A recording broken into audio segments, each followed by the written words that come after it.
Padre nuestro que estás en los cielos, las gracias te damos por permitir este encuentro en donde estudiaremos tu bendita palabra. Por favor, Señor, te rogamos perdone nuestros pecados y ábrenos, por favor, la mente y el corazón para entender tu palabra. Quédate con nosotros, bendito Dios. Te lo rogamos, confiando en los méritos de Jesús nuestro Señor. Amén. En el libro del profeta Isaías se revela un poderoso contraste entre el plan divino y el fracaso humano. Dios había diseñado para su pueblo un destino glorioso, ser una nación justa, fiel, luz para las demás naciones y reflejo de su carácter. Sin embargo, Judá se desvió por caminos de soberbia, de idolatría, de opresión, de autosuficiencia, rechazando el propósito divino. ¿Cuál fue el resultado? El resultado fue una sociedad quebrantada, desordenada y también bajo juicio.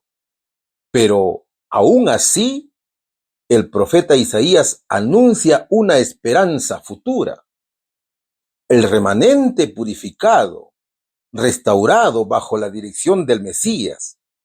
Esa era la esperanza. Esta realidad profética no solamente pertenece al pasado. El llamado de Isaías es también para nuestro tiempo, como advierte el texto inspirado. Estamos viviendo momentos solemnes que se encaminan rápidamente hacia la eternidad. Si no despertamos, mis hermanos, de esta realidad espiritual, seremos hallados como mayordomos infieles. Mis hermanos, la realidad se repite. La humanidad repite los errores del pasado. Y los juicios de Dios están pronto a caer sobre un mundo que ha dado la espalda a su Creador. Y hoy más que nunca debemos prepararnos para el gran día del Señor, el gran día de Cristo. Es que falta muy poco para que la gracia se acabe, ¿lo cierto? Por tanto, debemos estar listos para la eternidad. No hay tiempo que perder. No hay tiempo para la superficialidad, para la indiferencia. Tampoco hay tiempo para movimientos desordenados. Es urgente escudriñar con reverencia la palabra de Dios. Comprender nuestra responsabilidad en este tiempo, que es profético, y vivir en armonía con el plan divino para no compartir el mismo fracaso que Isaías denunció con tanta claridad.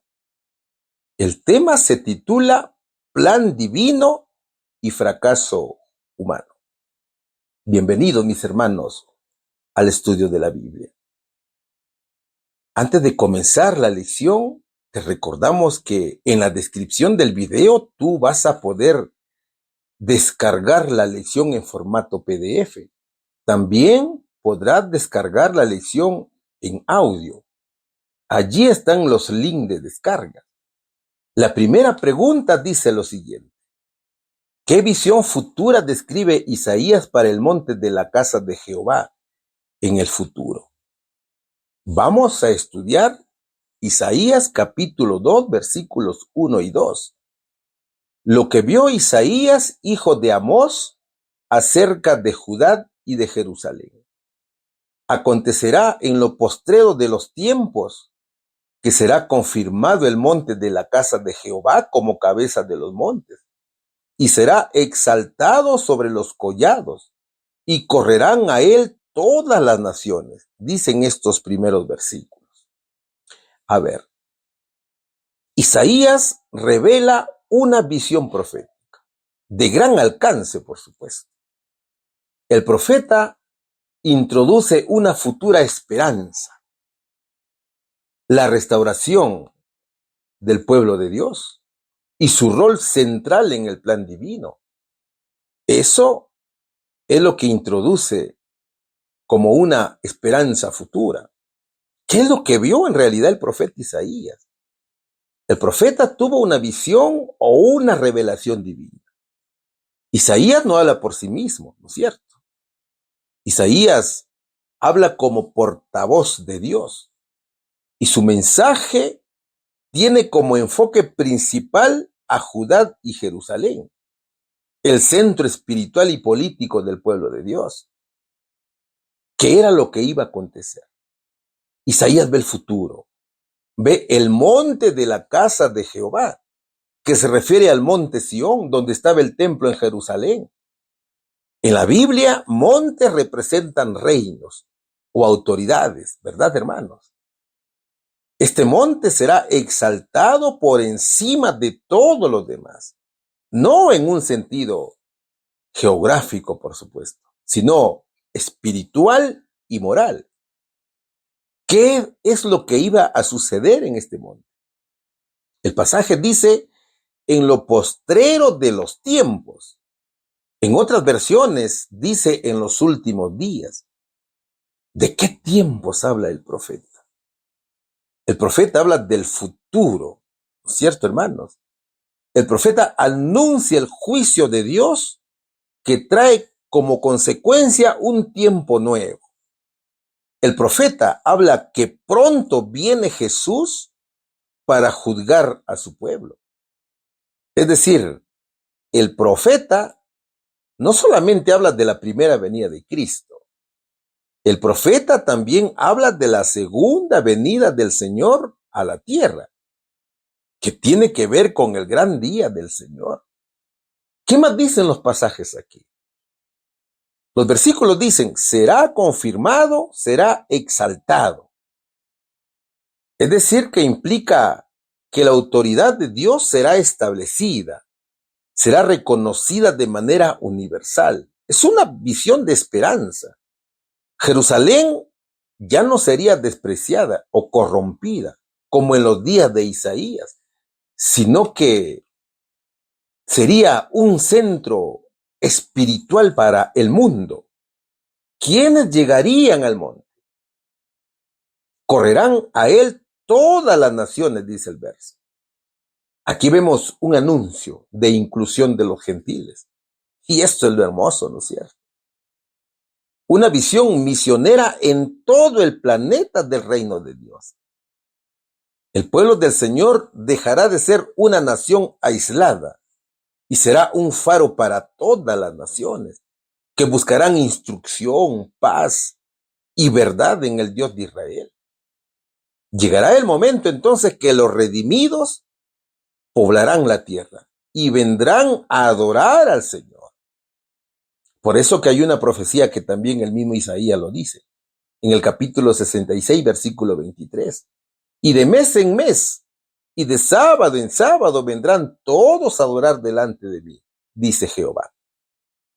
Algo importante que podemos notar es que mientras Isaías profetizaba este evento, el profeta Miqueas en el capítulo 4, versículo del 1 al 3, confirmaba lo dicho por el profeta Isaías. Y también decía lo mismo.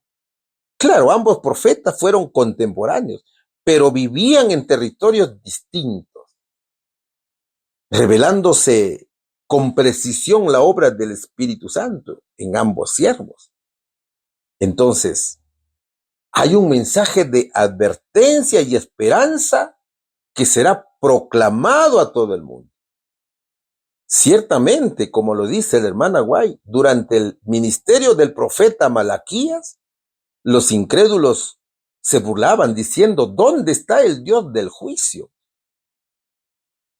O sea que había incredulidad, tal cual existe hoy, ¿no es cierto?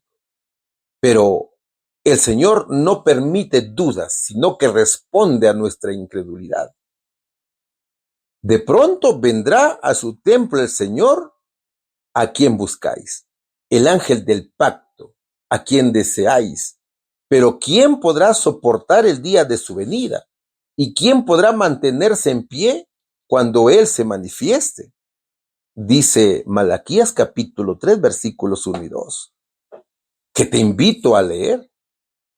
Mis hermanos, a Cristo nadie lo detiene en su venida. Podrán muchos decir que la ciencia observa el universo, pero el Señor está a las puertas de su segunda venida. He aquí las señales que advierten su inminente venida, ¿no es cierto? Estamos viendo las señales. Mis hermanos, el profeta Malaquías dice, porque Él es como fuego purificador y como jabón de lavadores. Se sentará para refinar y limpiar la plata. Purificará a los hijos de Leví y los afinará como a oro y como a plata, para que presenten al Señor ofrendas en justicia. Entonces será grata al Señor la ofrenda de Judá y de Jerusalén, como en los días antiguos, como en los años pasados, dice el profeta Malaquías capítulo 3, versículo del 2 al 4. Nuestro Señor Jesucristo no solamente juzga, nuestro Señor Jesucristo también transforma. Y eso es lo hermoso, ¿no es cierto? Dios responde anunciando que Él vendrá a su templo no solo como juez, sino como purificador. Esto revela una verdad profunda. Antes de ejercer juicio contra el mundo, Dios primero purifica a su pueblo. No busca castigar al Señor. No te vayas a confundir aquí. El Señor busca restaurar a sus hijos. Su juicio comienza por su iglesia, ¿no es cierto? Así dice Primera de Pedro capítulo 4, versículo 17. El fuego y el jabón representan el proceso de la santificación. El fuego del fundidor no destruye el metal precioso, sino que lo refina, separando la escoria, mientras que el jabón del lavador limpia profundamente, eliminando toda impureza. ¿Ves, mi hermano? Es la obra del Espíritu Santo en nuestras vidas. ¿Sabes? Dios permite procesos difíciles para limpiar nuestro carácter. No por crueldad, sino que el Señor lo hace por amor. El Señor desea que seamos vasos útiles para toda buena obra, como lo registra Timoteo capítulo 2, versículo 21. Así como en aquellos tiempos, el Señor purificó a los hijos de Leví, que eran los ministros del templo, para que puedan presentar ofrendas en justicia, es decir, culto, sincero, obediente y puro. Hoy, mis hermanos, cada creyente es un sacerdote espiritual. Así lo dice Primera de Pedro, capítulo 2, versículo 9. Entonces, Dios quiere que nuestras vidas sean una ofrenda viva, santa y agradable, tal cual lo escribe Romanos capítulo 12, versículo 1. El Señor no acepta cualquier tipo de adoración. El Señor acepta aquella adoración que nace de un corazón sincero. Dios desea volvernos a los principios originales, no en forma externa, sino en espíritu y en verdad. La reforma que Él busca no es solo doctrinal, sino espiritual y moral.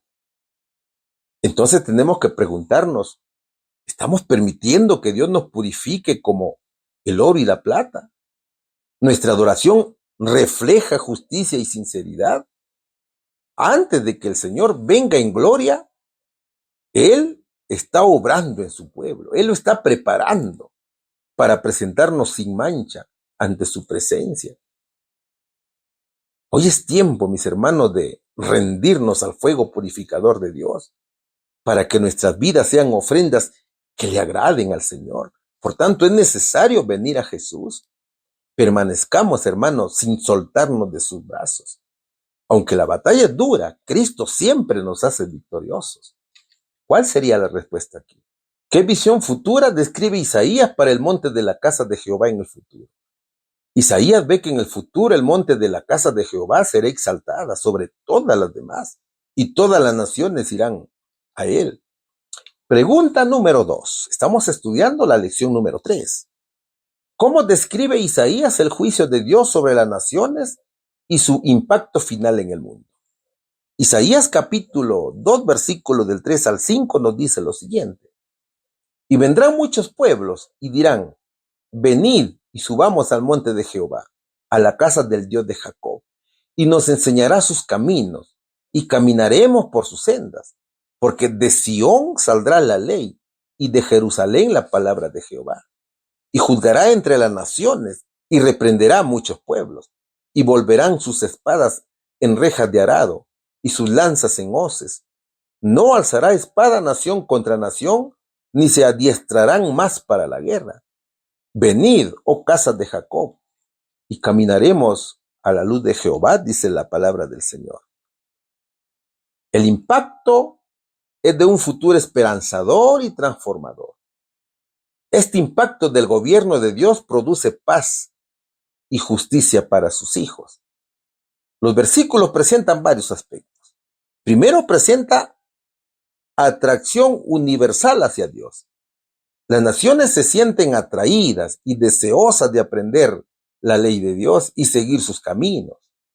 Esto implica una apertura espiritual global y una búsqueda activa del conocimiento divino.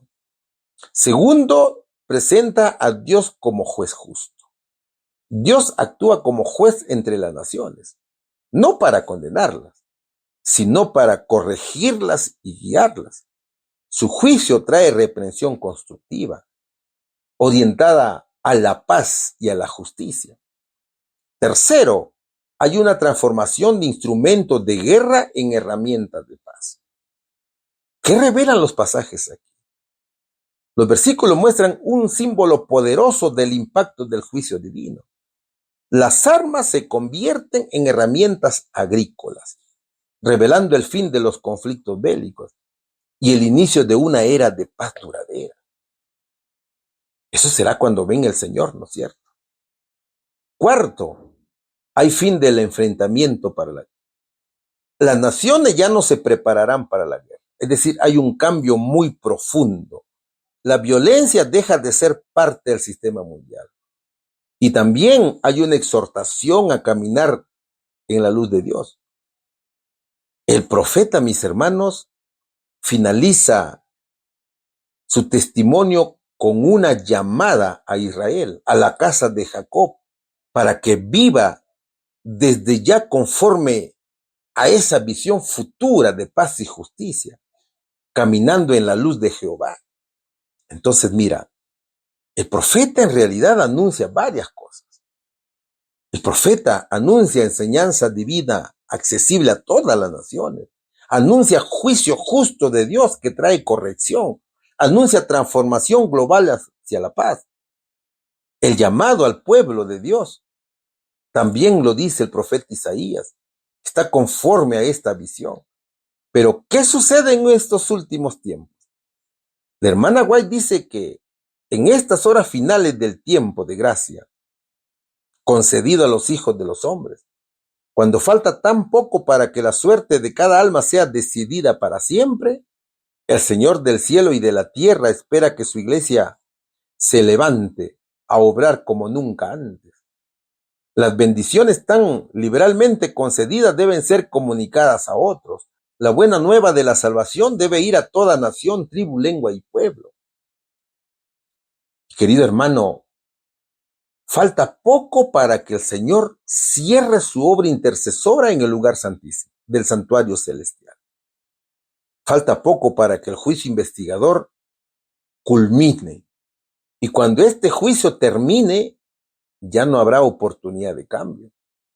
La Biblia enseña que aquellos que han sido liberados por Cristo mediante el conocimiento de la preciosa verdad son considerados por el Señor como sus escogidos, especialmente favorecidos entre todos los habitantes de la tierra.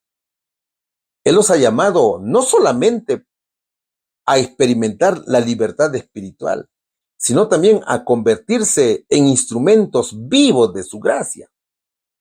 El Señor espera que reflejen su gloria y proclamen las virtudes de aquel que los llamó de las tinieblas a su luz admirable. A estos escogidos, Cristo les ha confiado una misión sagrada. ¿Cuál es la misión? Dar testimonio de su amor, de su justicia y también de su poder salvador. Como iglesia, su misión no se limita solamente a la adoración dentro de un templo, no. Su misión se extiende a cada rincón del mundo. La buena nueva de la salvación debe ir a toda nación, tribu, lengua y pueblo, alcanzando a los que aún no han escuchado el mensaje de esperanza. La iglesia debe llevar luz donde reina la oscuridad, consuelo donde hay dolor y verdad donde abundan el error y la confusión.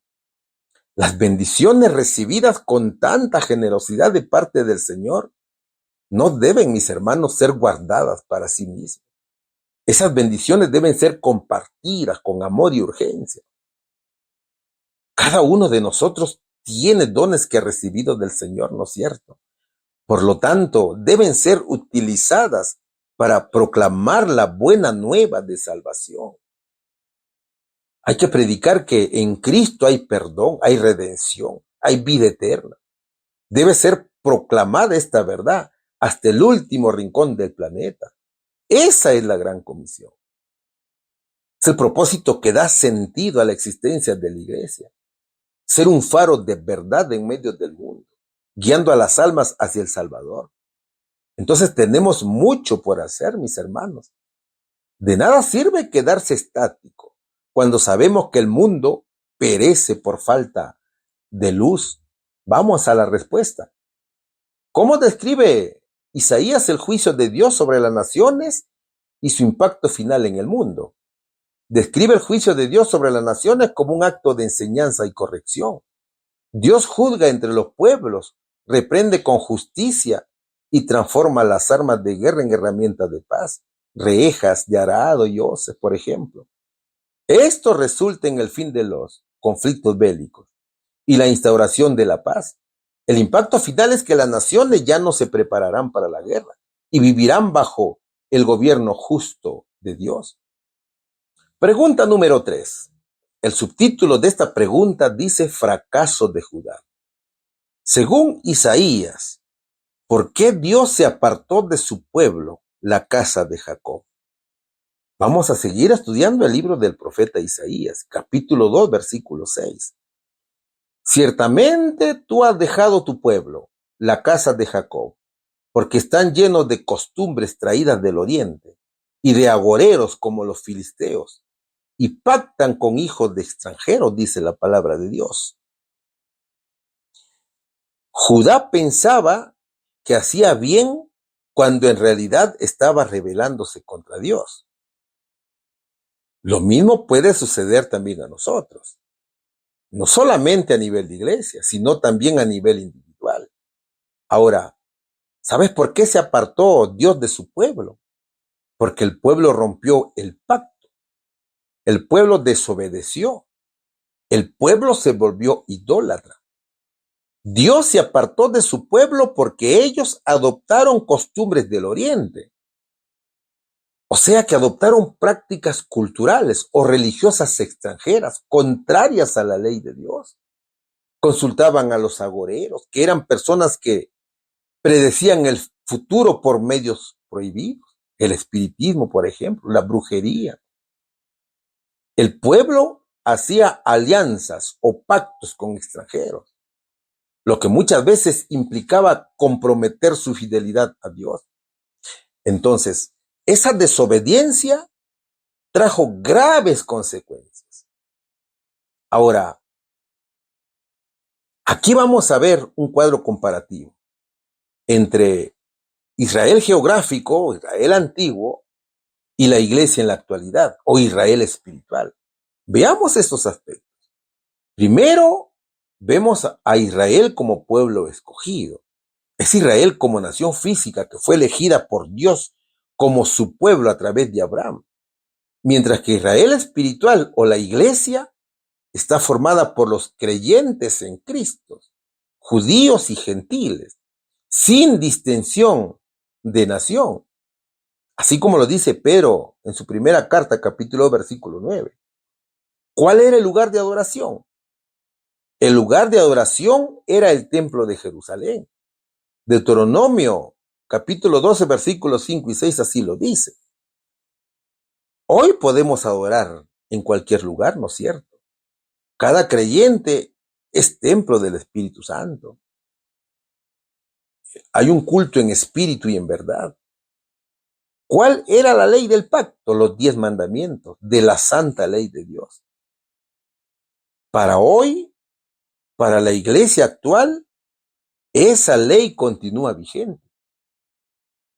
Ahora, respecto al sacerdocio, en aquel tiempo el sacerdocio era ejercida por la tribu de Leví, exclusivamente por el linaje de Aarón. Hoy, mis hermanos, todos los creyentes son sacerdotes espirituales del Señor. Todos predican la palabra de Dios. Todos alaban al Señor. Y esto es lo bonito, ¿verdad, hermanos? ¿Qué prometió el Señor a su pueblo? La promesa fue la tierra prometida, o Canaán terrenal, como posesión física. Así lo encontramos en Josué capítulo 1, versículo del 2 al 6. Esa promesa continúa, pero no un Canaán físico. La promesa para hoy es Canaán celestial. Es la herencia espiritual, es la salvación, es el reino de Dios.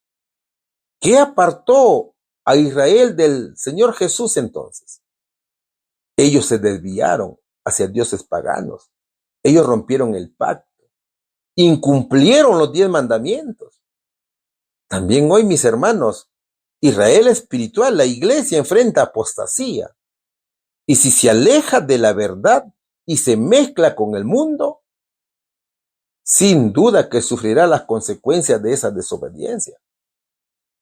Y si hay desobediencia, llega el juicio, pero también llegará la restauración. Israel como nación geográfica fue juzgada con exilio, pero también fue restaurada, ¿no es cierto? La iglesia de Cristo también puede ser disciplinada, pero Cristo promete purificarla y sostenerla. Entonces, mira, cuán importante es la obediencia al Señor, cuán importante es depender totalmente de Cristo. Si el pueblo de Israel hubiese prestado atención a las advertencias de los profetas y obedeciendo la voz de Dios, habría evitado la amarga humillación que sobrevino como consecuencia de su rebeldía. Una y otra vez, el Señor les hablaba con paciencia, llamándolos al arrepentimiento y recordándoles su santa ley. Sin embargo, al persistir en su desobediencia y rechazar sus caminos, el Señor no tuvo más opción que permitir que fueran llevados al cautiverio.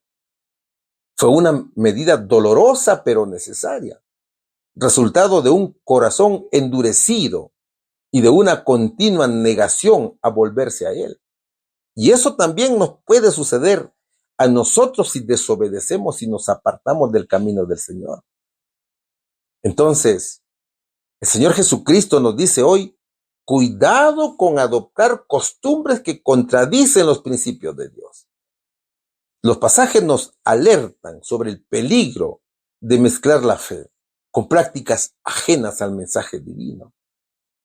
El Señor nos dice y nos instruye a ser fieles, ¿no es cierto?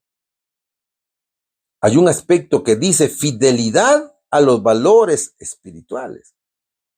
Aunque otras culturas puedan parecer atractivas y modernas, no todo lo externo es saludable, espiritualmente hablando. En eso debemos poner atención. Tercero, hay consecuencias del sincretismo religioso. Al igual que el pueblo de Israel fue reprendido por el sincretismo religioso, que es la mezcla de creencias, hoy también hay un llamado a mantener la pureza de la fe, a no apartarse de la sana doctrina, a no apartarse de la verdad absoluta de Cristo. Aquí tiene la respuesta, mis hermanos. Según Isaías, ¿por qué Dios se apartó de su pueblo, la casa de Jacob? Dios se apartó de su pueblo porque ellos se contaminaron espiritualmente, alejándose de los 10 mandamientos y decidieron abrazar prácticas paganas. Eso fue lo que sucedió. Pregunta número 4. ¿Qué nos dice la pregunta número 4? ¿Qué elementos específicos de la sociedad y las prácticas religiosas identificó el profeta como razones de los juicios de Dios. Seguimos estudiando el libro del profeta Isaías, capítulo 2, versículos del 7 al 9. Su tierra está llena de plata y oro. Sus tesoros no tienen fin. También está su tierra llena de caballos y sus carros son innumerables. Además, su tierra está llena de ídolos y se han arrodillado ante la obra de sus manos y ante lo que fabricaron sus dedos. Y se ha inclinado el hombre y el varón se ha humillado. Por tanto, no los perdones. Eso dice el profeta Isaías.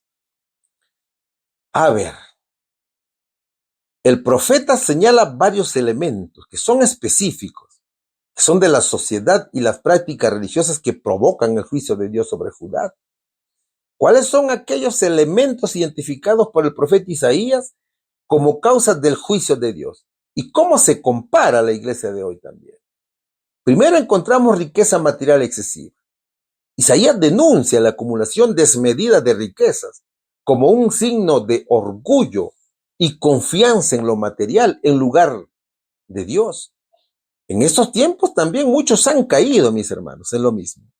Muchos han caído en el uso de la riqueza como señal de bendición espiritual. Muchos en el mundo, y sin darse cuenta, solo ministran por dinero. Sus edificios están llenos de lujos.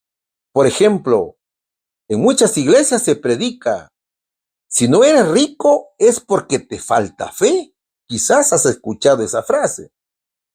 En ese caso, se mide la bendición por los bienes que posee. Eso se llama doctrina de la prosperidad, ¿no es cierto? Es por eso que el verso dice: su tierra está llena de plata y oro. Eso es lo que dice el versículo. Segundo, encontramos poder militar y autosuficiencia. El uso de caballos y carros representa la confianza en la fuerza militar en vez de la dependencia de Dios para protección y seguridad. ¿Qué sucede hoy? Muchos han puesto su confianza en estrategias humanas, en estructuras jerárquicas humanas, en influencia política del mundo, antes que poner su confianza en Dios. Muchos se creen autosuficientes y marginan a los hermanos hasta el punto de quitarles sus bienes. Por ejemplo, muchas iglesias dependen más de campañas publicitarias, espectáculos o alianzas con el poder político que en la oración y la palabra de Dios. Mientras que algunas tienen dependencia, no de la palabra de Dios, sino de la palabra del líder. Para muchos, obedecer la palabra de Dios significa para ellos obedecer lo que dice el líder. Y eso es un gravísimo error, mis hermanos. Su tierra está llena de caballos y sus carros son innumerables, dice. ¿Cuál es el tercer elemento aquí? La idolatría. La idolatría es uno de los pecados más graves señalados por el profeta Isaías. El pueblo había reemplazado al Dios verdadero con objetos creados por ellos mismos, lo que demuestra su alejamiento espiritual. En estos tiempos finales, vemos que la idolatría se ha incrementado. A menudo vemos idolatría moderna, ¿no es cierto? Éxito, líderes carismáticos, fama, comodidad, doctrinas agradables, pero que son totalmente falsas. Por ejemplo, mira, hay hermanos que idolatran a los predicadores y a los predicadores les gusta que los idolatren. Hay predicadores que cuando suben al púlpito, lo único que hacen es hablar de sus logros. Otros testifican de su vida. Nadie les pregunta de sus éxitos, pero ellos mismos se ensalzan dejando de lado la adoración a Jesucristo. Mientras otros ajustan la Biblia a su estilo de vida. Es por eso que el profeta Isaías advierte: su tierra está llena de ídolos. Entonces se convierten en ídolos, ¿cierto? Cuarto, hay degradación espiritual del ser humano o falta de humildad. Esta humillación no es un acto de reverencia a Dios, sino una sumisión servil ante los ídolos.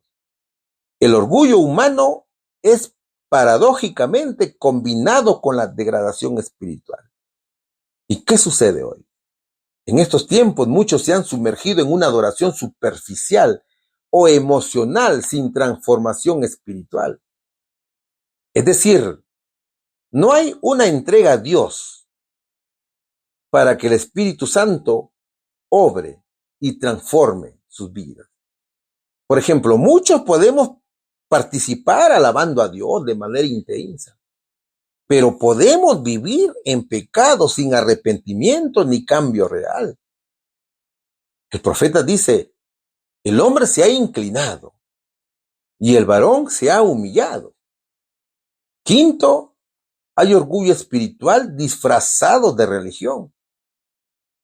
El pueblo de Judá aparenta humildad mientras desobedece a Dios. ¿Y qué es lo que pasa hoy? En estos tiempos se vive una religiosidad sin frutos. Muchas veces se aparenta espiritualidad, pero para el público, cuando debe ser una espiritualidad con Dios. Por ejemplo, hay líderes o miembros que aparentan piedad en público. Te predican de la piedad, de la misericordia, de la ayuda al prójimo. Muchas veces el predicador es solamente teórico, pero de práctico no tiene nada. Es decir, se actúa con arrogancia, con codicia, o se lleva una doble vida en privado. ¿Verdad, hermanos? Y claro, jamás Dios va a tolerar tales pecados. Entonces, frente a la impotencia y desesperación, frente a tal agravio hacia Dios, el profeta clama de todo corazón. No los perdones, clamaba el profeta, subrayando la gravedad de su pecado. Isaías expresa una fuerte declaración.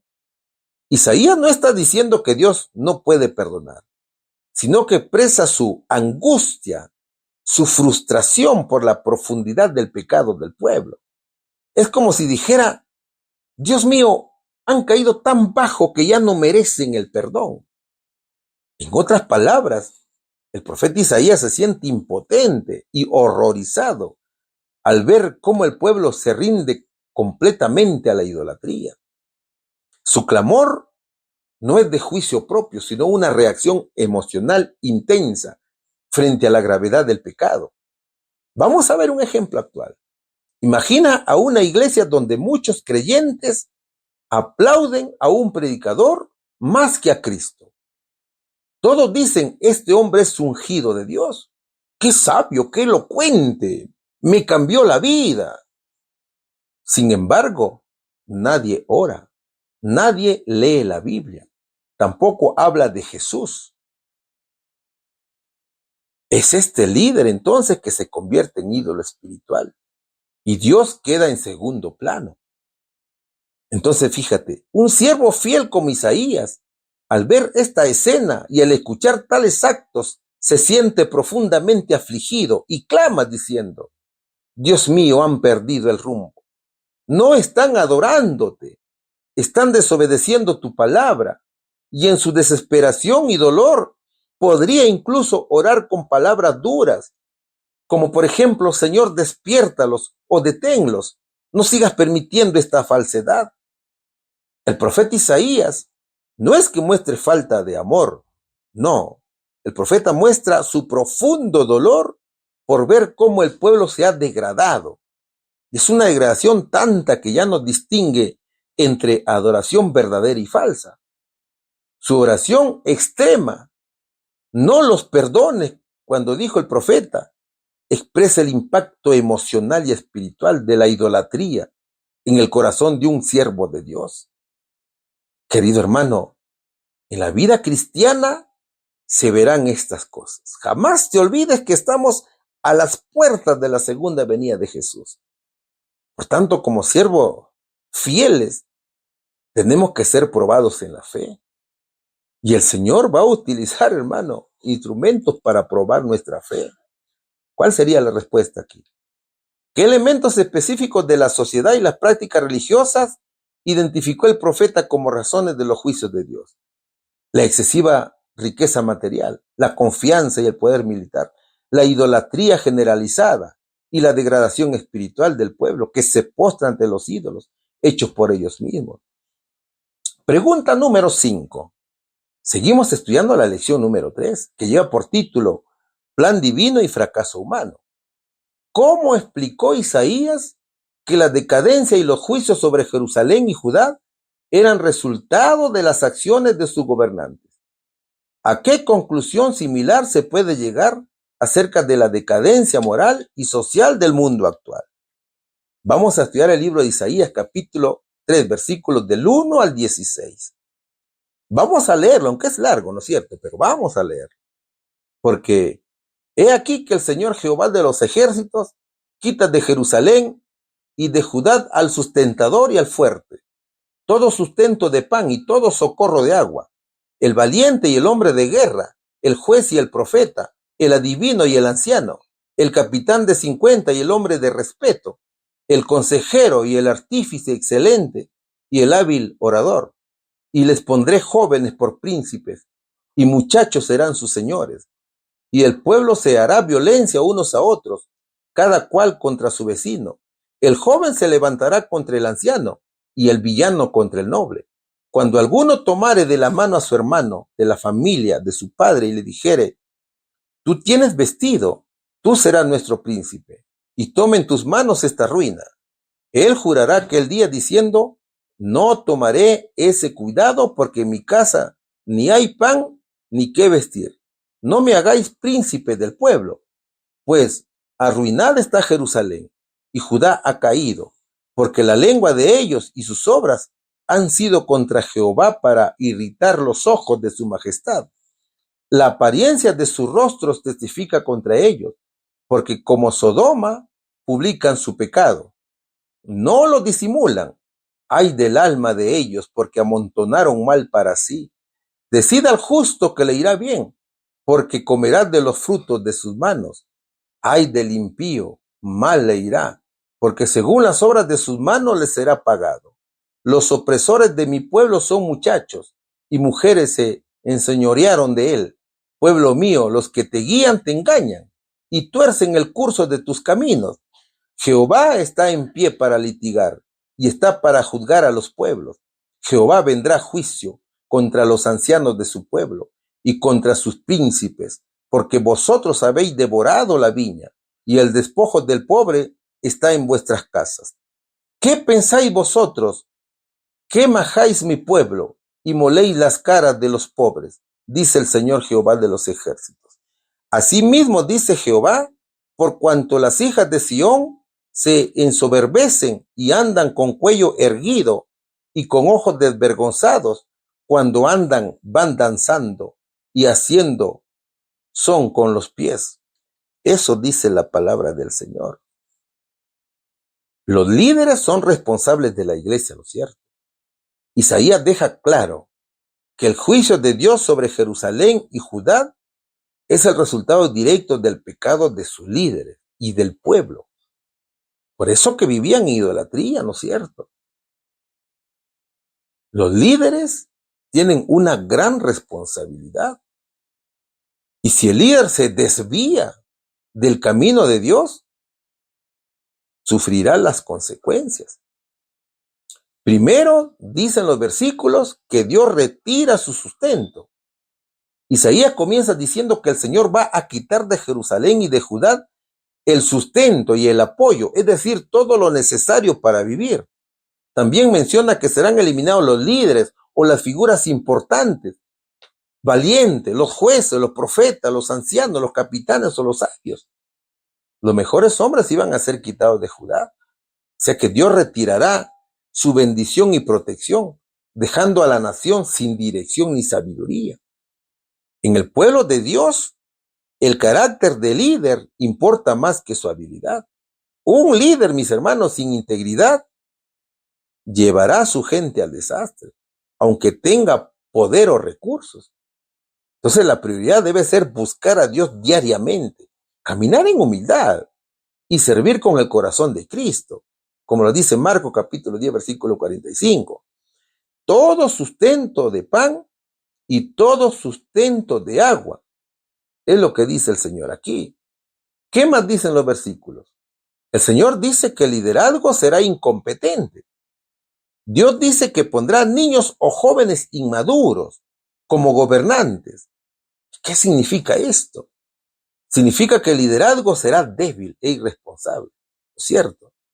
Isaías habla de niños y caprichosos gobernando, no necesariamente por edad, sino por falta de sabiduría, por falta de autocontrol, por falta de visión. Hoy vemos líderes que reaccionan con orgullo, ¿no es cierto? Hoy vemos líderes que reaccionan con impulsividad, con venganza. Y son estas actitudes que destruyen a la iglesia, a la familia y hasta a las naciones.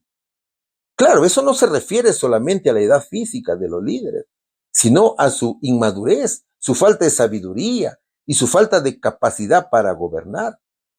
Es Dios que permite que personas incapaces ocupen esas posiciones. Es como si yo dijera, ya que no quieren escucharme ni vivir bajo mi justicia, entonces experimentarán lo que significa ser guiado por insensatos. Aunque es triste decirlo, mis hermanos, pero en nuestra iglesia muchas veces se ordenan pastores sin experiencia y sin conocimiento. Muchas veces se ordenan pastores que difunden doctrinas erradas, ¿no es cierto? Hermana White lo dice con claridad. Así sucedía en la tierra de Judá. Por sus continuas transgresiones, los gobernantes habían llegado a ser como niños. Isaías señaló a la atención del pueblo la debilidad de su posición entre las naciones de la tierra y les demostró que ella era resultado de la impiedad manifestada por los dirigentes. ¿Qué causará todo esto, mi hermano? Esto causaría que el pueblo se oprima entre sí, sin orden, sin justicia. ¿Cuál sería el resultado? El resultado es una sociedad en caos, donde falta el respeto y reina la anarquía. ¿Qué más dice el profeta? El profeta dice que hay desesperación y falta de liderazgo. La situación se tornará tan desesperada que la gente tratará de nombrar como líder a cualquiera que tenga algo de ropa o recursos, pero nadie querrá asumir el mando, reconociendo el estado ruinoso del país. Eso es lo que dice el versículo. Cuarto, la causa es la rebelión contra Dios. Dios jamás castiga sin razón. El pueblo había dejado de ser espiritual. Eso significa que no basta pertenecer al pueblo de Dios por nombre solamente. Ser verdaderamente parte del pueblo espiritual implica vivir en obediencia y dependencia de Dios. Isaías dice claramente que Jerusalén y Judá han caído porque sus palabras y acciones están contra el Señor. No solo han pecado, sino que se jactan de ello, abiertamente, como lo hacía Sodoma. La arrogancia y el pecado sin arrepentimiento, entonces, son presentados como la causa directa del juicio. Y el profeta también hace una advertencia y un contraste. Isaías hace una pausa para decir que el justo estará bien, pero al impío le irá mal, porque cosechará las consecuencias de sus malas obras. El verdadero pueblo espiritual, mi hermano, se distingue por predicar la justicia de Cristo, ¿no es cierto? El Señor reconoce a los justos, a los que viven en obediencia, en temor a Dios y justicia. Ese es el pueblo espiritual verdadero del Señor. El pueblo espiritual no explota, no manipula, no corrompe, sino que guía con verdad y humildad. Por eso que el versículo dice, ay del impío, mal le irá. Pueblo mío, los que te guían te engañan y tuercen el curso de tus caminos, dice el Señor. Entonces, para no ser engañados, cada fiel creyente tiene que estudiar de manera individual. Los engaños estarán siempre presentes, mis hermanos, pero cuando estudiamos nadie nos podrá engañar. Ahora, el Señor por medio del profeta Isaías no solamente hace una advertencia, sino que también hace una acusación directa a los líderes. Los líderes son culpados de manera específica. Niños los gobiernan, mujeres los dominan. lo que se puede representar desorden o falta de estructura. Mujeres significan doctrina, ¿no es cierto? Y niños es la falta de experiencia. Entonces, por desconocimiento muchas veces se pueden predicar doctrinas falsas. Sus guías destruyen el camino del pueblo. Dios acusa a los líderes de devorar la viña, de devorar al pueblo y robar a los pobres, actuando con violencia y abuso. El rey Salomón decía: ay de ti, tierra, cuando tu rey es muchacho, en Eclesiastés capítulo 10, versículo 16. Finalmente, el profeta condena a la arrogancia femenina. Isaías menciona a las mujeres de Jerusalén, especialmente a las ricas y orgullosas que andan con altivez y ostentación. Es una crítica al lujo, a la vanidad y el desprecio por la humildad y la justicia. Ahora, pon atención al versículo 16. Allí dice claramente que Dios aborrece la soberbia. Y este comportamiento no agrada al Señor, quien anuncia que debido a su soberbia, las mujeres de Sión serán humilladas. Se ensoberbecen, dice. Hay soberbia, ¿no es cierto? Esto señala una actitud de orgullo, de altivez, de engreimiento. El versículo también dice cuello erguido. Esto se interpreta como una postura de arrogancia, como quien mira por encima del hombro a las demás. ¿Qué más dice el versículo? Ojos avergonzados. En hebreo, esta frase puede implicar una mirada provocativa o coqueta, lo que algunos relacionan también con el maquillaje o con intenciones seductoras. Mi hermano, ¿qué más dice el pasaje? Van danzando y haciendo son con los pies. Estas expresiones han sido interpretadas como una descripción de un caminar afectado y provocativo, caracterizado por movimientos elegantes y deliberadamente exagerados, con el fin de atraer y destacar en el entorno social. El texto, mis hermanos, sugiere que al caminar, las mujeres producían sonidos, probablemente mediante adornos que se ponían en los tobillos, lo que añadía un componente auditivo al despliegue visual de su presencia. En términos actuales, en términos contemporáneos, podría compararse con el efecto que produce una mujer al caminar con zapatos de taco alto, ¿no es cierto?, cuyo andar estilado y rítmico puede asemejarse a una danza. Algo así como la imagen que te he puesto en la diapositiva. Por ejemplo, Herodías, la esposa del rey Herodes Antipas.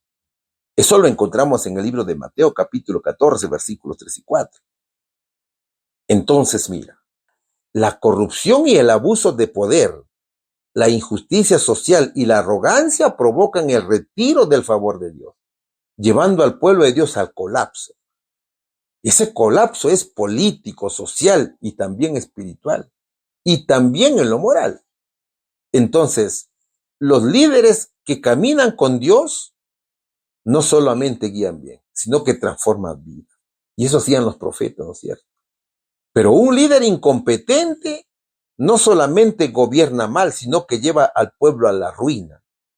Y es el profeta Isaías que describe cómo el pueblo sufre por falta de líderes sabios. Y hoy más que nunca, el mundo necesita líderes con temor, temerosos de Dios, líderes con discernimiento y compasión. ¿Sabe, mi hermano?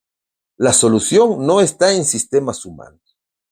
La solución está en líderes que se humillen delante de Dios, que escuchen su voz y amen la justicia. Líderes que prediquen a Cristo, a un Jesucristo santo, puro y perfecto. ¿Verdad, hermanos? Para cualquier líder, pastor, padre, jefe o maestro, Tu autoridad, mi hermano, será firme si está basada en el servicio, si está basada en la verdad y el amor, en la obediencia y la dependencia de Dios. Querido hermano, usted que está viendo este programa por primera vez, la decadencia moral y social del mundo es consecuencia de haberse alejado de Dios, despreciando sus principios y promoviendo líderes, sistemas y valores que reflejan esa desconexión espiritual con el cielo. La decadencia del mundo actual es muy parecida a la que Isaías denunció. La decadencia surge del alejamiento de Dios, el rechazo de su palabra y el liderazgo corrupto. Pero también, como entonces, la solución está en volver a Dios con humildad, con justicia, con fe. El juicio que anuncia Isaías es también una llamada al arrepentimiento y una oportunidad para que el pueblo espiritual se arrepienta, para que sea perdonado y sea restaurado por el Señor. Aquí te dejo la respuesta, mi hermano. ¿Cómo explicó Isaías que la decadencia y los juicios sobre Jerusalén y Judá eran resultado de las acciones de sus gobernantes?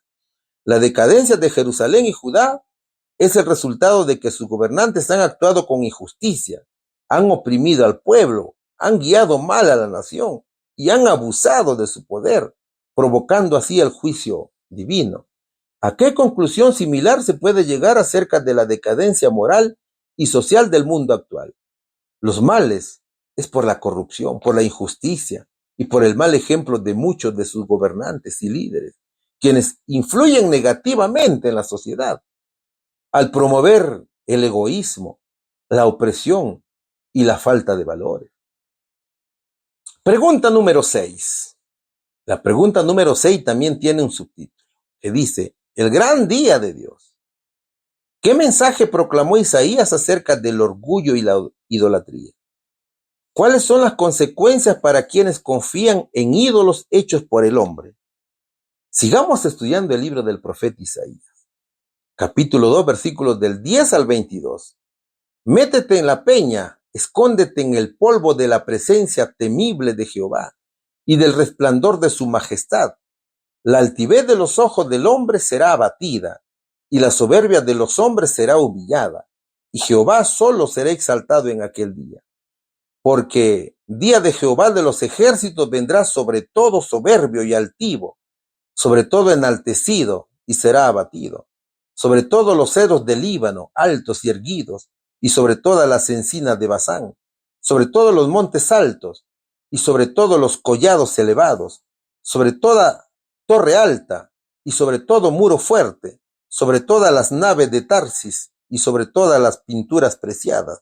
La altivez del hombre será abatida, y la soberbia de los hombres será humillada, y solo Jehová será exaltado en aquel día, y quitará totalmente los ídolos, y se meterán en las cavernas de las peñas, y en las aberturas de la tierra por la presencia temible de Jehová, y por el resplandor de su majestad, cuando él se levante para castigar la tierra.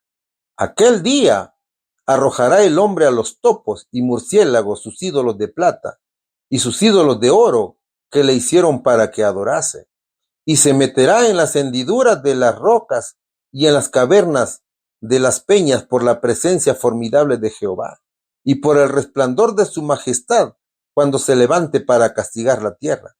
Dejaos del hombre, cuyo aliento está en su nariz, porque ¿de qué es él estimado?, dice la palabra de Dios. Es el gran día del Señor, ¿verdad, hermanos? El profeta Isaías proclama un mensaje poderoso y solemne acerca del orgullo humano y la idolatría, advirtiendo que ambos serán juzgados y destruidos por el Señor en su día santo, en el gran día del Señor. Veamos esos tres aspectos. Primero, encontramos el orgullo humano será humillado, dice los versículos. Isaías denuncia la soberbia de los hombres, que se manifiesta en su autosuficiencia, su arrogancia y su confianza en sus propios logros. El profeta enumera símbolos del poder humano: montañas elevadas, torres altas, barcos poderosos, que representan la altivez del corazón humano. El siervo de Dios declara que el Señor será exaltado y todo lo orgulloso será abatido. Todos sabemos que el ser humano nace con naturaleza pecaminosa, ¿no es cierto? Por naturaleza somos egoístas y tercos. El profeta, entonces, hace un llamado al pueblo a buscar refugio ante la inminente manifestación del juicio de Dios, la presencia terrible de Jehová y el resplandor de su majestad. Evocan un poder divino, abrumador e irresistible, ve mi hermano. La imagen del llamado de esconderse en la roca y el polvo subraya la total impotencia del hombre frente a la ira divina. El juicio de Dios tiene como propósito humillar al orgullo y a la arrogancia humana. La altivez de los ojos y la soberbia de los hombres representan la confianza en sí mismo, la vanidad y la autosuficiencia que alejan al pueblo de Dios. En contraste, el día de Jehová, que se caracterizará por la exaltación exclusiva de Dios. Dicho en otras palabras, en aquel día los orgullosos bajarán la vista y agacharán la cabeza, y solo el Dios Todopoderoso será adorado. El verso dice, la altivez de los ojos del hombre será abatida, y la soberbia de los hombres será humillada, y Jehová solo será exaltado en aquel día.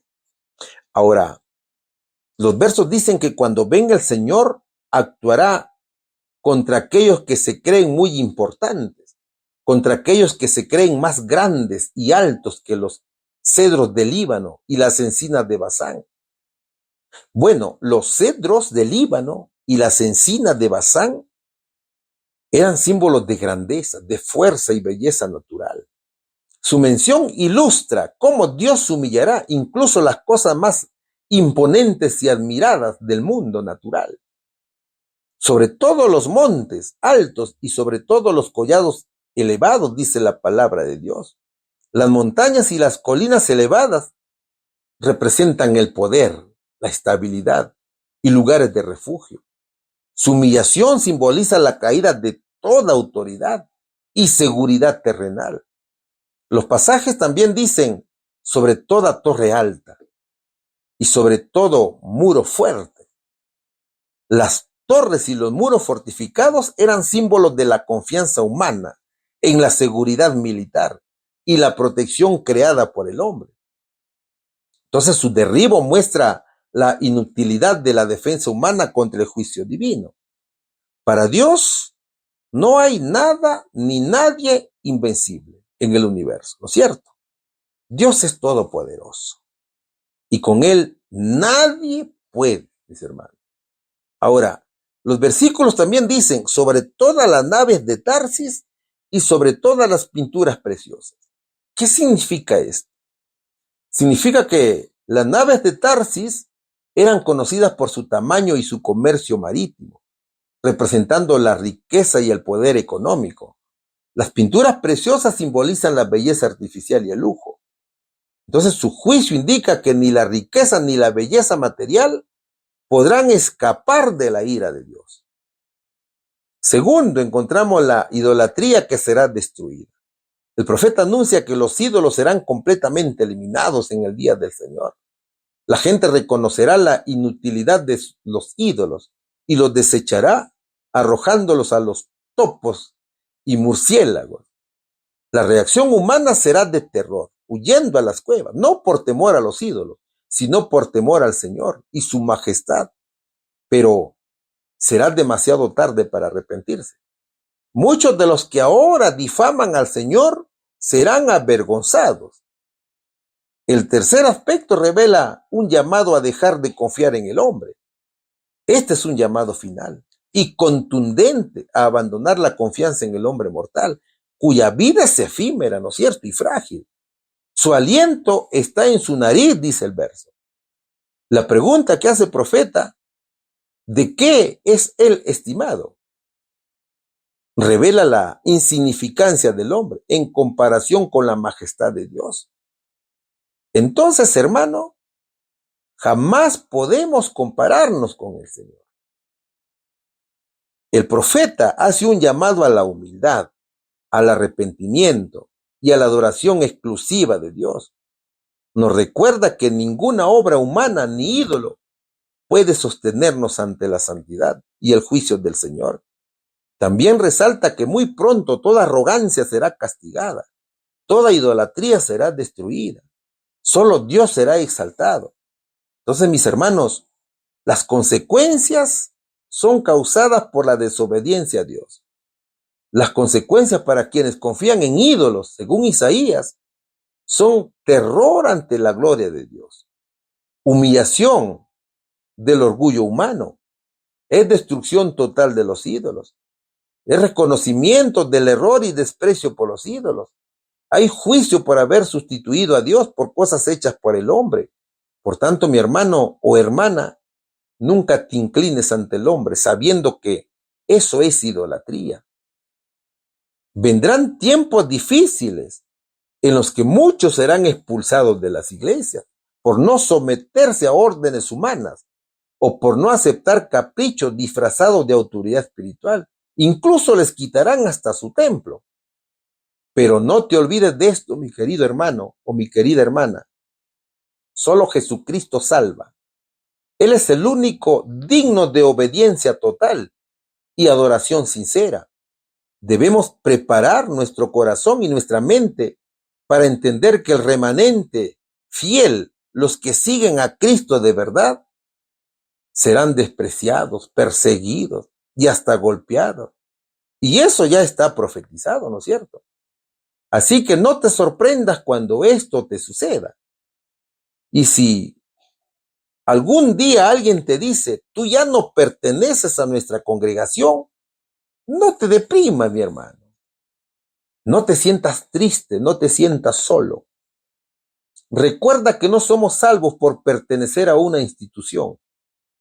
Somos salvos por estar unidos a Cristo. Es la gracia de Cristo quien nos salva. El rechazo humano jamás debe ni puede separarte del amor de Dios. Permanece firme, mi hermano. Permanezca firme, mi hermana. Dios no abandona a los que le son fieles. El Señor abandona a los que difaman su nombre, a los que quieren compararse a Él. A ellos es quien abandona el Señor. Vamos a la respuesta, mis queridos hermanos. ¿Qué mensaje proclamó Isaías acerca del orgullo y la idolatría? Dios humillará el orgullo humano y destruirá por completo la idolatría en el día de su juicio, porque solo Él merece ser exaltado. ¿Cuáles son las consecuencias para quienes confían en ídolos hechos por el hombre? Las consecuencias para quienes confían en ídolos, las consecuencias son el terror ante el juicio de Dios, la humillación, el desprecio de sus ídolos y su completa destrucción. Pregunta número 7. Hemos llegado a la parte final.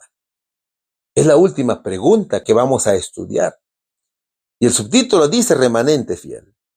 ¿Qué mensajes de esperanza aparece en el libro de Isaías acerca del renuevo de Jehová y la restauración de Jerusalén? ¿Qué efecto tuvo este mensaje en el remanente de Israel? Seguimos estudiando el libro del profeta Isaías, capítulo 4, versículos del 2 al 6.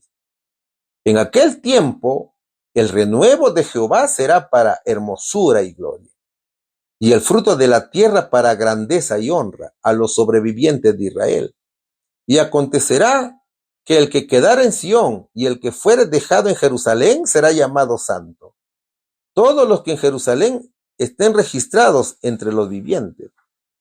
Cuando el Señor lave las inmundicias de las hijas de Sión y limpie la sangre de Jerusalén de en medio de ella con espíritu de juicio y con espíritu de devastación. Y creará Jehová sobre toda la morada del monte Sión y sobre los lugares de sus convocaciones, nube y oscuridad, de día y de noche, resplandor de fuego que eche llamas, porque sobre toda gloria habrá un dosel, y habrá un abrigo para sombra contra el calor del día, para refugio y escondedero contra el turbión y contra el aguacero, dice el Señor. A ver, Los pasajes revelan una profecía mesiánica y el término renuevo, que en hebreo es semach o brote, es una referencia al Mesías, que traerá justicia, restauración y salvación. Cristo es revelado como redentor y libertador de su pueblo. En la Biblia, el renuevo es mencionado con diferentes nombres y en distintos contextos proféticos. Renuevo de Jehová, vástago del trono de Isaí, renuevo justo, renuevo de justicia, mi siervo el renuevo, el varón cuyo nombre es renuevo, raíz y linaje de David, el pimpollo, el renuevo de David. Y así, allí te dejo los versículos para que lo puedas revisar. La hermana White dice: entonces serán en verdad los que forman parte del remanente varones simbólicos, cuando las lágrimas y la humillación de su peregrinación sean reemplazadas por el gozo y la honra en la presencia de Dios y del Cordero. El remanente se refiere a un grupo de personas que, a pesar de las pruebas y tribulaciones, permanecen fieles a Dios, ¿no es cierto? El remanente se caracteriza por su peregrinación, con lágrimas y humillación. El remanente atraviesa tiempos de dolor, de prueba, de humillación en su vida terrenal. Esto hace referencia a las dificultades que enfrentan los fieles en el camino de la vida, quienes no se desvían del propósito de Dios a pesar de las adversidades.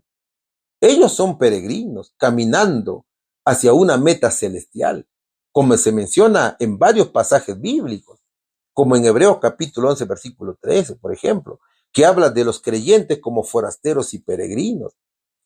Segundo, se caracteriza por su transformación de la humillación a la gloria. Esta característica muestra un cambio radical en la vida del remanente. Aunque ahora enfrentan sufrimiento, aunque ahora enfrenten humillación, sus lágrimas serán transformadas por gozo y honra. Mi hermano, es mejor sufrir hoy y gozar mañana, ¿no es cierto? Este cambio refleja la esperanza en la salvación futura y el propósito de Dios para aquellos que perseveran en la fe. Se recuerda aquí a los creyentes que las dificultades terrenales no son el fin, sino que estas dificultades serán reemplazadas por la gloria de la presencia de Dios. Qué bonito, mi querido hermano. Tercero, por el gozo y honra en la presencia de Dios y del Cordero, este remanente experimentará un gozo completo y eterno cuando estén en la presencia de Dios y del Cordero, que es nuestro Señor Jesucristo. Esto alude a las recompensas de que los fieles recibirán al final de su peregrinaje, cuando son reunidos con Dios en la Nueva Jerusalén. El gozo será perfecto y serán honrados por su fidelidad. Cuarto, ser varones simbólicos. Este término puede interpretarse como aquellos que tienen un rol de representativo simbólico dentro del plan divino. Los varones simbólicos podrían ser aquellos que viven en su vida de manera simbólica las virtudes y el testimonio de Jesús en la tierra. Ellos están llamados a reflejar el carácter de Cristo, lo que los convierte en testigos de su fe y esperanza, y como tales reciben la recompensa de ser exaltados en el futuro. Entonces, hay un mensaje hermoso de esperanza. La esperanza es el renuevo de Jehová. El término renuevo hace referencia a una nueva planta que brota de una raíz, ¿no es cierto? Como ya lo dijimos. Simboliza una nueva oportunidad para Israel. El mensaje indica que después de la destrucción y el juicio, Dios traerá un líder justo, un Mesías, que restaurará y bendecirá a su pueblo. Ya sabes quién es el renuevo, ¿no es cierto? Es nuestro Señor Jesucristo. También nos muestra la restauración de la gloria de Jerusalén. En el futuro, Dios purificará a Jerusalén de su pecado y de todo lo que la ha contaminado. El renuevo de Jehová será un símbolo de esa restauración y el pueblo experimentará un renacer espiritual, donde las naciones verán la gloria de Dios en ellos. Habrá un proceso de limpieza y purificación de las impurezas de la ciudad. Y solo aquellos que se hayan mantenido fieles y puros serán parte de esta restauración. La protección de Dios se describe entonces como una visión de protección divina para Jerusalén.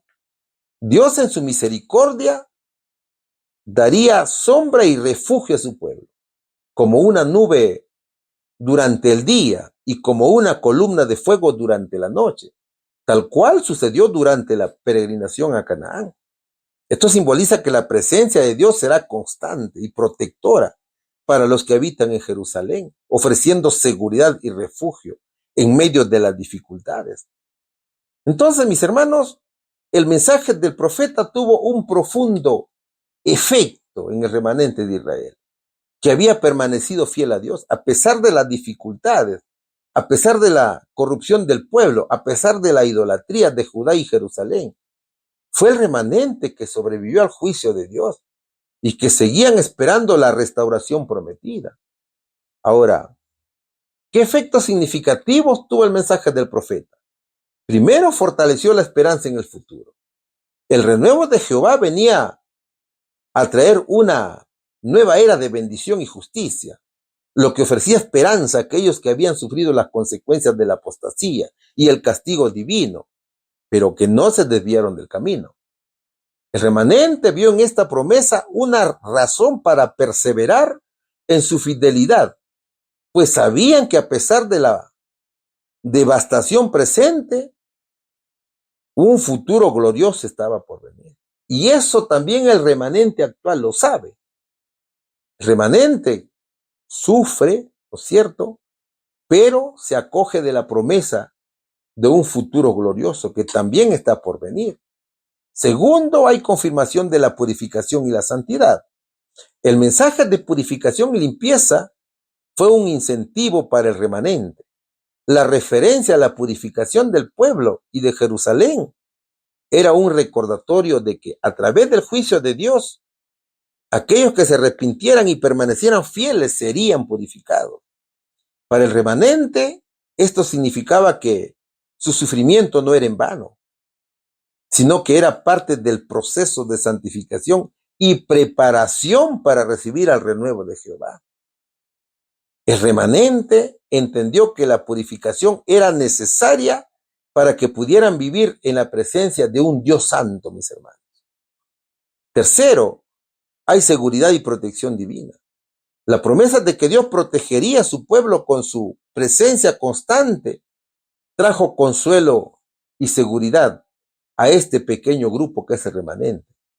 Este mensaje les aseguraba que aunque el mundo a su alrededor pudiera estar sumido en caos, ellos serían protegidos por la divina providencia del Señor. La referencia a la nube y el fuego recordaba la protección de Dios durante el Éxodo, lo que reforzaba la confianza en que el Dios de Israel no los abandonaría, sino que los guiaría y los cuidaría.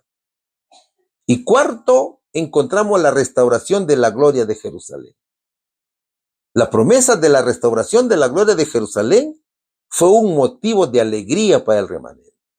Ellos sabían que la ciudad había sido destruida y desolada, pero sería restaurada y que la presencia de Dios volvería a ella. Y esto le dio una razón más para esperar y trabajar por la santidad, con la esperanza de que sus esfuerzos en seguir a Dios no serían en vano, sino que resultarían en la restauración de la ciudad y el regreso de la gloria de Dios a Jerusalén. Entonces, mis hermanos, aquí yo debo reflexionar y también debo preguntar, ¿qué obstáculos o pruebas estoy enfrentando actualmente que me hacen sentir desanimado? ¿De qué me desafía el profeta a ser parte del remanente, fiel a Dios? El remanente es peregrino, por tanto tenemos que autoexaminarnos y continuar caminando por el camino trazado por el Señor, ¿no es cierto? ¿Cuál sería la respuesta aquí? ¿Qué mensajes de esperanza aparece en el libro de Isaías acerca del renuevo de Jehová y la restauración de Jerusalén? El mensaje de esperanza es la primera venida de Jesús. ¿Qué efectos tuvo este mensaje en el remanente de Israel? Tuvo un efecto esperanzador que fortaleció su fe y esperanza en la restauración prometida. A ver, ¿qué decir de la lección? El profeta Isaías, que a pesar de la corrupción, el pecado y el rechazo de Dios por parte de la gran mayoría del pueblo de Israel, nos dice y nos enseña que hay un remanente que se mantiene fiel al Señor. El profeta enseña que aunque la nación ha fracasado en cumplir con el pacto, Dios no abandona su propósito divino. El remanente que queda es testimonio de que incluso cuando los seres humanos fallan, Dios preserva su plan de salvación, dejando una semilla de esperanza para el futuro. Este remanente, aunque pequeño, sigue siendo parte del plan divino de redención y restauración. Por otro lado, el fracaso humano se ve claramente en el juicio que recae sobre Israel debido a su rebelión y desobediencia. A pesar de las oportunidades que Dios les dio, el pueblo se apartó de él y su fracaso resultó en la necesidad de corrección y disciplina. Sin embargo, la lección también revela la misericordia divina en medio del fracaso. A través de su gracia, Dios no permite que todo su pueblo sea destruido. El Señor mantiene viva la promesa de restauración, subrayando que, aunque el ser humano falle, el plan divino prevalece y siempre ofrece un camino de redención. Ahora, el Señor por medio del profeta también hace una advertencia sobre el orgullo humano y la autosuficiencia frente a la majestad de Dios. La Biblia dice que un día el Señor se levantará para juzgar todo lo altivo, todo lo arrogante, derribando todo lo que el ser humano ha exaltado por encima de él. En ese día la gente huirá y se esconderá, reconociendo que nada creado por manos humanas puede sostenerse ante la gloria y el poder de Dios. Entonces nos llama a abandonar la idolatría del ego y las cosas materiales. El Señor nos recuerda que solo Él merece reverencia y que la verdadera seguridad no está en obras humanas, sino en someternos humildemente a su señorío. Pero a pesar del juicio inminente, el profeta Isaías también presenta un poderoso mensaje de esperanza y restauración tras el juicio. El renuevo de Jehová simboliza la promesa de Dios de un futuro mejor, representado por el Mesías, que es nuestro Señor Jesucristo, quien traería vida nueva, justicia y gloria al pueblo. Este pasaje muestra que luego de la purificación por el juicio divino, quedará un pueblo santo, un remanente fiel que experimentará la presencia transformadora de Dios. La santidad ya no será solo un ideal, sino una realidad vivida por aquellos que han sido limpiados y restaurados por el Espíritu de justicia. Entonces, ven a Cristo, mi hermano, ven a Cristo, mi querido amigo. Tú también tienes que ser parte del remanente fiel. Que todo sea para la honra y la gloria de nuestro Señor Jesucristo. Un feliz sábado, mis queridos hermanos, y que Dios los bendiga. En el nombre de Jesús. Amén. Vamos a orar. Bendito Dios, tú que moras en el trono de tu reino celestial, te rogamos tu bendición, que cada uno de tus hijos ponga en práctica tus enseñanzas, para no desviarnos de tu camino, y no caer como lo hizo tu pueblo Israel y Judá. Señor nuestro, por favor te rogamos que las enseñanzas impartidas por el profeta Isaías sea, Señor, para nuestro crecimiento espiritual. Amado Dios, quédate con nosotros, y si es tu voluntad, permite que estemos nuevamente la próxima semana. Gracias, oh Señor. Gracias, bendito Padre. Gracias, Padre misericordioso. En el nombre de Jesús, te lo rogamos y te lo pedimos. Amén.